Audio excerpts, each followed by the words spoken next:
So last night I was translated in the spirit realm. Most refer to that as a dream, but there's a difference between a dream and being translated in the spirit realm.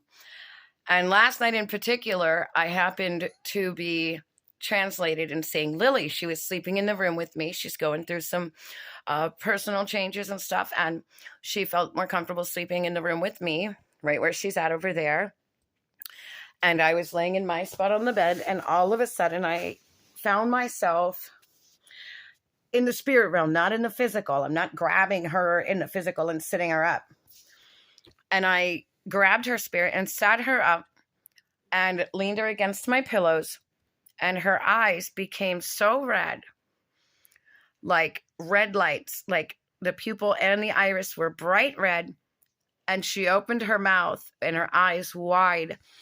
And as I began to pray in the spirit, in tongues, and laying hands on her, praying deliverance, and I leaned forward, she stuck her tongue out, and it was very, very red. Now, these might sound demonic, but this is not. I knew that this was a call to action, that God was giving me something very specific, because Lily is named after Song of Solomon 2:1. I am a rose of Sharon, the lily of the valley. And the lily of the valley is, as most of you know, representation of Yeshua himself. It's the most resilient flower on earth. It can go through the worst floods, the worst droughts. She trampled and crushed and still come back to life, more beautiful and stronger than ever. Very resilient, right? Tenacious flower. And so it's not Lily that I was really seeing in the dream, of course, right? And the praying, and it was funny because even when I did awake in the physical, I literally found myself sitting up still speaking in the spirit, praying in the spirit. And I looked over at her and she was sound asleep, but I knew what I had seen. And the Lord said, get up. So I looked, it was 2:30, and 230 in the Hebrew lexicon, it turns out is Chaldee, I believe. And it means affirm, be gone. Be gone. Firmly. And the eyes are the windows to the soul. Amen.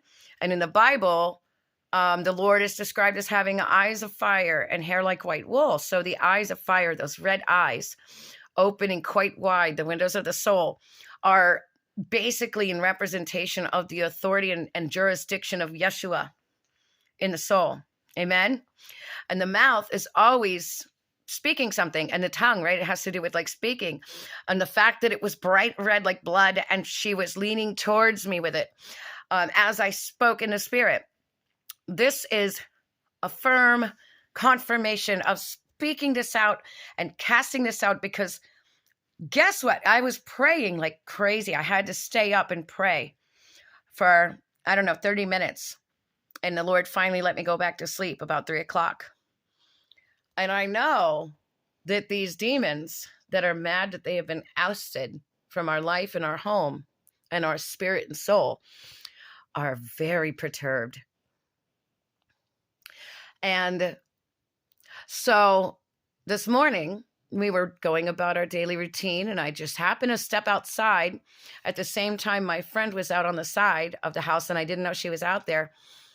And all of a sudden, here he comes up the road. Best friends with his flying monkeys at the top of the road, the drunk lady and the guy. And they have a perfectly good running vehicle. So why they needed a ride from him, only the devil knows why. Amen. The devil's advocates.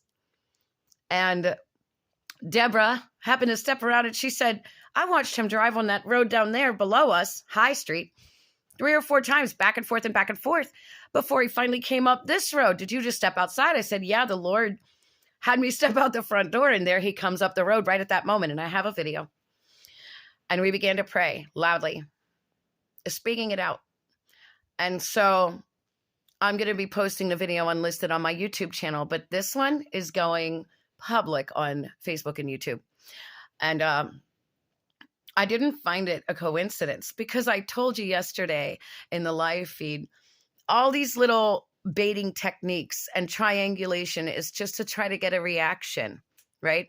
From those demons. They want the reaction. They want that connection back. They want to come back, and they're not coming back. They're not coming back. But until, all of this junk is finally gone from the yard and stuff, which we're getting close to finally having done, and all of that is severed, it's going to be challenging. And it's okay. It's okay, because I'm not fazed by it, obviously. But I thought it's important to share the translation in the spirit realm that the Lord had me in last night. I don't do astral projection anymore. I don't do any of those out-of-body experiences according to the New Age spiritualism. That is the perversion of God translating us in the spirit, as in the Bible happened, right? And so it's very important that we don't confuse those. Amen. And I'm very excited because this is just confirmation that Yeshua is the ruler of our soul in this home, and he is seated on the soul and not these demons. No trauma, no Jezebel, narcissism, Lilith, none of these filthy, wicked demons are seated on our soul, the seat of our souls anymore, no longer seated in our home. We have come out from under that, come out from among them. And Yeshua is Lord over our soul, mind, heart, body, spirit, home, property, lives. And that's the revelation.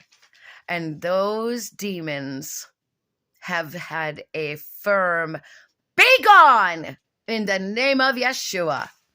Amen.